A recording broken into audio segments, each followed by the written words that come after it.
Hello, my name is Adam David Briggs, and I've spent the last 14-15 years doing government contracting, commercial contracting, and compliance.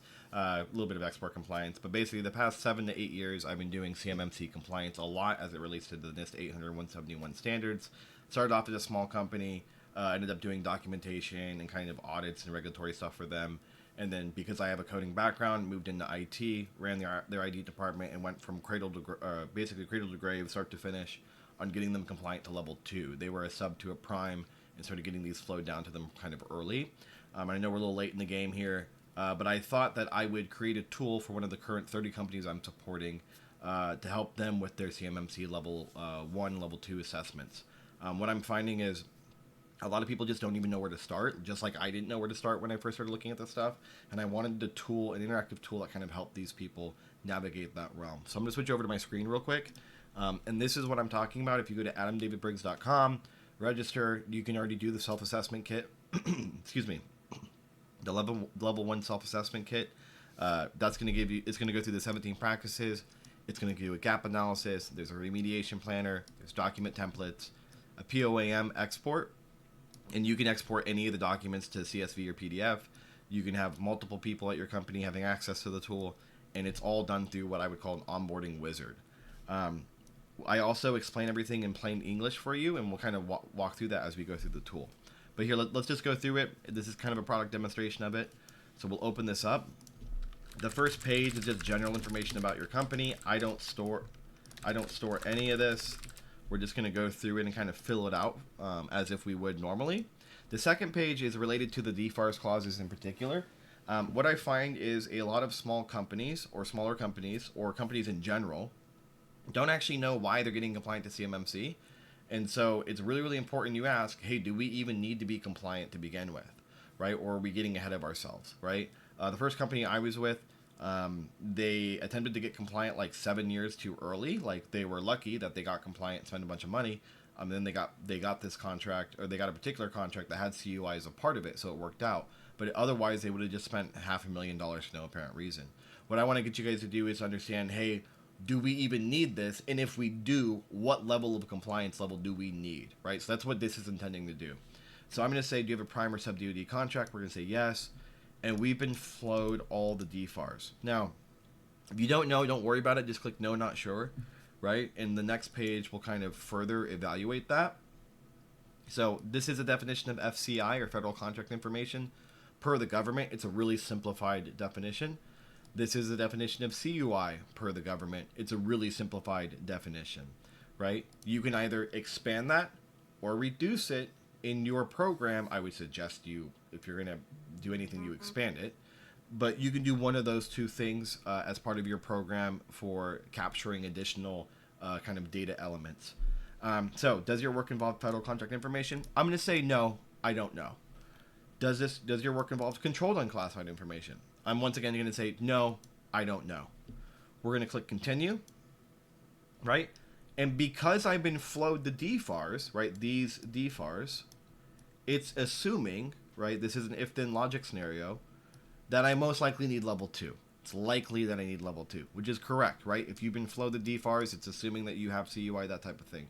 Now, keep in mind, when you're looking at CUI, everything stems from the CUI. So the controls stem from the CUI. So this is the CUI. Whatever interacts with that CUI is going to need those security controls tied to it, right? If you have FCI, it would be same security controls, just a lower subset of them, okay? So this is saying we need level 2. We have to go through all 110 practices. Now, if I go back, actually we need to go, if I go back and I say, you know what? We don't have a contract, right? Oh, whoops, sorry. Let me uncheck all of these. So you know what? We don't have a contract. We're going to hit continue. And we're going to say we have FCI, right? Now it's going to say level 17, right? So it's an if-then logic flowchart to understand what level of compliance you need. Now it's important that you actually review this stuff with somebody to determine what level you need before you do anything. So you don't go spend a boatload of money for no reason. Now we're going to click continue. And this is going to say Adam David Briggs Company needs a level 1 determination. So we're going to do a level 1 self-assessment here.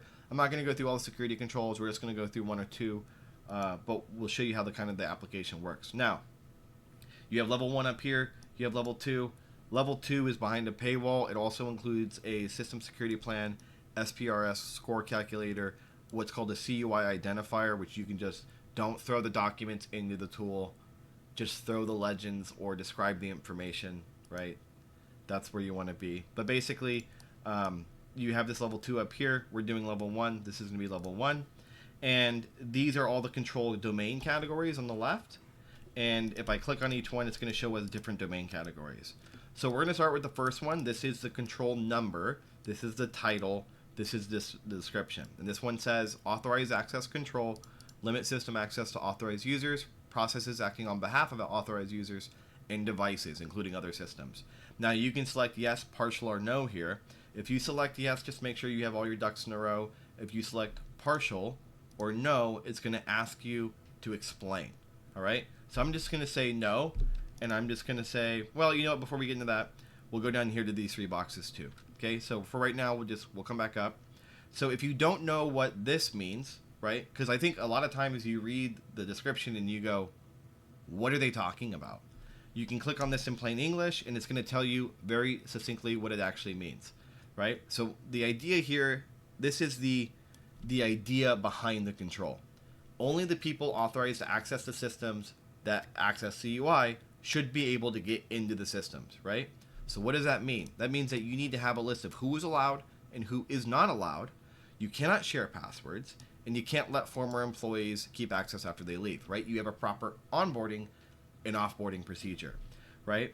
If I come over here to documentation and templates, I'm going to give you the policy or rulebook document.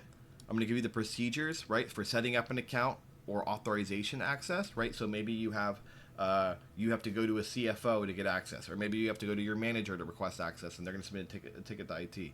Whatever the process is, there has to be a standard process flow for that.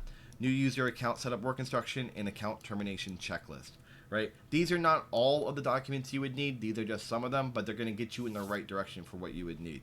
Now, if you don't know still what to do, you can open up the templates, and all of the documents are like this, right? They're already pre-formatted. You can click print or save PDF, right? And it's going to give you everything.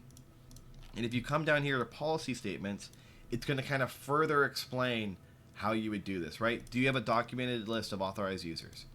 Do those user accounts have strong authentication and password complexity requirements, right? Do you immediately remove access when they're terminated or transferred to a different department, right? So that's an offboarding procedure, right? Or work instruction. Are you reviewing the list quarterly, okay? Are you prohibiting shared accounts, right? Does this policy apply to everyone, right? And are you reviewing the policy at least annually, and are you updating it as you add more applications to the environment, or reducing applications within the environment? So as your IT environment gets bigger or smaller, these documents need to be updated within it, right? So you can always come to documentation and templates. And then lastly, there's a remediation guidance here. Now, keep in mind, I don't know your system. I don't know what your system looks like. Ultimately, if I put no here and I say the application does not have the ability to list all the users who have access, which by the way is not a real thing. Every application does this, right? That's it necessitates in code. But if I say that, well, I don't know that, so I can't code something of something I don't know, right? If I don't know what it is, then I can't obviously create a remediation plan for that. So you kind of have to work within that realm. But for right now, what I'm going to write instead is we have no documentation to support this control, right? That's like the easiest one. It's like probably the most common one, right? You probably already have this in place. You just don't have the documents. Well, I gave you some of the documents, right? So we don't have this, right? We'll just say that, right? So we're going to say no. Now for the rest of these, right? So limit system access to the types of transactions and functions that authorized users are permitted to execute. We'll just say no, and we'll just say the same thing. We have no documentation to support this control.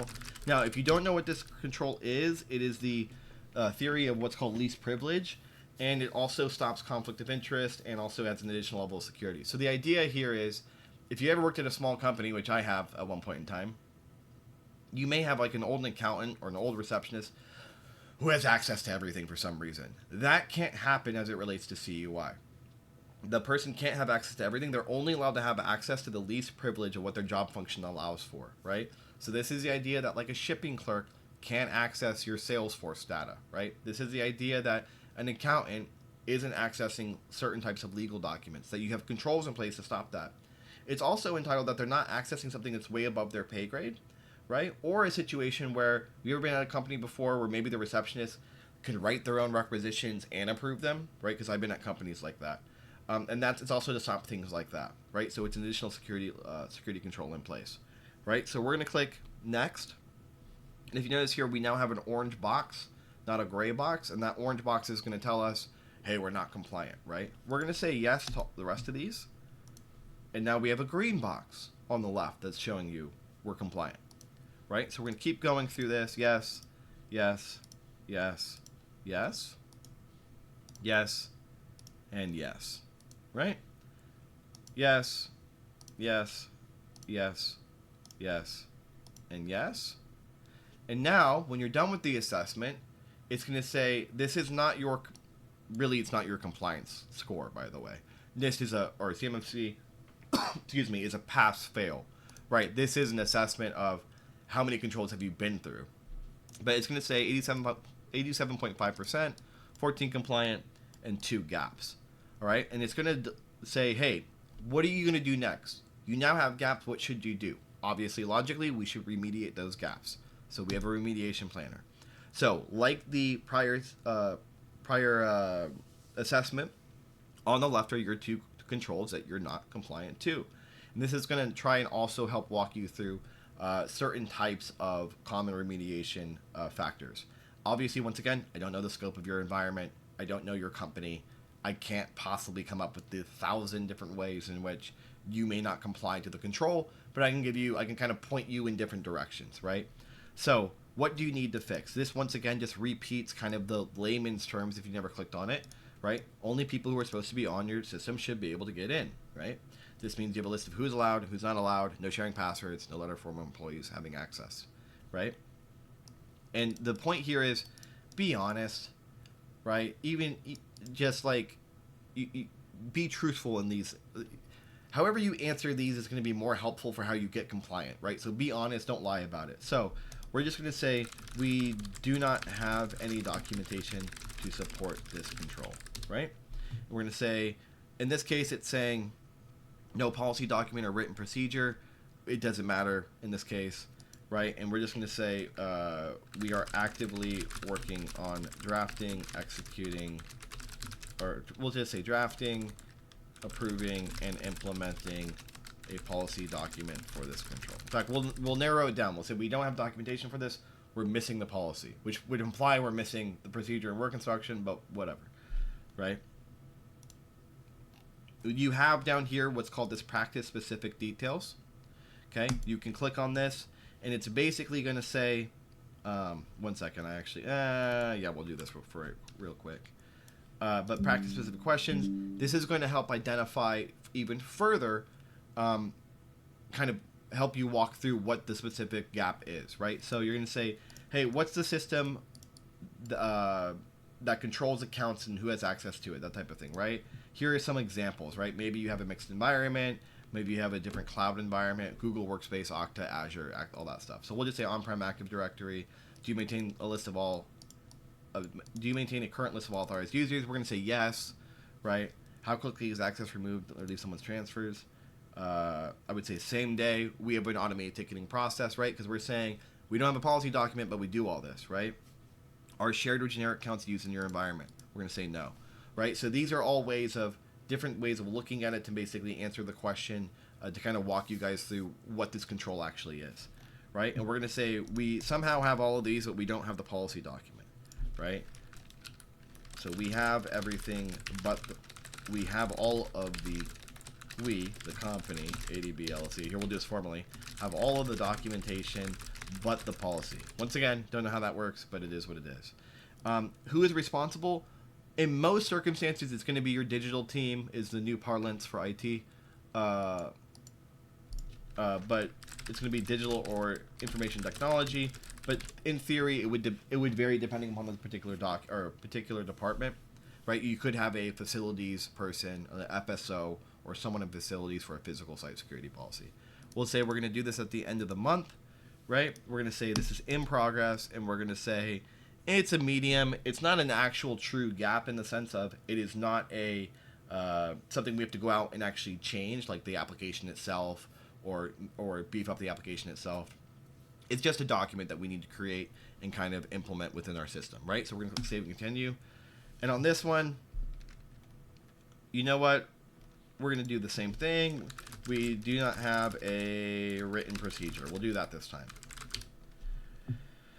We're saying NA. You don't really have to fill that out. We can leave this blank if you want. The practice-specific questions is going to say, right, role-based access means a billing person can view invoices but not change the system config, for example. We have role-based access. We just don't have a procedure. What system enforces your access roles? We're going to say Active Directory, or maybe it's SharePoint. Keep in mind, this is dependent upon where CUI resides, right? So if you have Active Directory that's SSO'd and integrated into your file share, and your file share has CUI, then Active Directory and the file share roles need to be taken into consideration. Just for context here, Active Directory roles will flow through file share, so it's not really a big deal. But is access granted based on job function or least privilege, as I was talking about before? We're going to say, yes, people have only what their jobs require. We're going to say we have everything, right? Did we say work instruction up here? We said written procedure. So we have everything but the procedures. We, the company,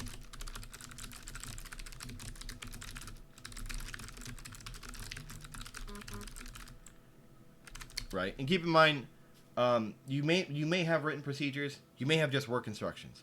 You may just have policies and procedures, right? It's really how your current documentation, whether it's ISO or AS 9100, kind of looks. You can have a separate system outside of that from those things. I bake mine into the ISO or AS 9100 standard. It just makes it easier. It automatically has audit stuff in it. Typically, if you're at that level and it's compliant to that level, then you're going to pretty much be in compliant for CMMC, right? And we're just going to say this is the Digital or Information Technology Department, right? We'll do the slash again. We're going to say it's medium. We're going to say in progress, and we're going to say end of the month. Okay? Save and continue. So now that you've addressed the gaps, we can export our POAM. Once again, you can print it out, right? But this is your plan of action and milestones, right? So it is, what gaps do you have? What's the remedy? How are you going to get there, right? That's all it is, right? So these are in progress. This is a control. This is the current state, right? Signing down here, your company and everything else, right? This helps us prepare the documentation. I'm going to go back to the remediation planner. We're going to say keep reviewing. You have one more. Whoops. We're going to go back to the assessment. And now, right, don't worry about it. You're going to have two additional things at the top. You're going to have compliance checklists and self-audit report, right? Here's your self-audit report, right? Which is just going to show you, oh my gosh, we were good in everything, but we were not good in the access control, right? Weren't compliant to these things, right? So you can go through. It's going to tell you everything based upon. It's going to automatically put together all the documentation you need, so you don't have to rewrite all this stuff. You have a compliance checklist, and this is basically going to say, now keep in mind, I don't know the scope of everything, but this is going to kind of give you information on how to remedy these types of controls, right? So that's basically the gist or the generic CMMC Level 1 kind of self-assessment tool. That's the tool in total. Keep in mind, Level 2 has some additional one with systems. I would say a site security plan and system security policy, which are more network oriented or facilities oriented documents for those departments, right? So your SSP will be relevant to SSP or TCP will be relevant to your IT department and how they're actually monitoring that information and what security controls they have from a networking perspective. And then you may have a site security plan, which is going to be more around physical controls. Okay, so that's basically the gist of it. You can find it at adamdavidbriggs.com and register. If you have any questions, feel free to reach out. If I go back to the home page, there's a support button down here. This is going to have it's a ticketing system. It goes directly to me. You can ask any questions. Feel free to ask them and everything else. That's it. Thank you so much for watching. I appreciate it.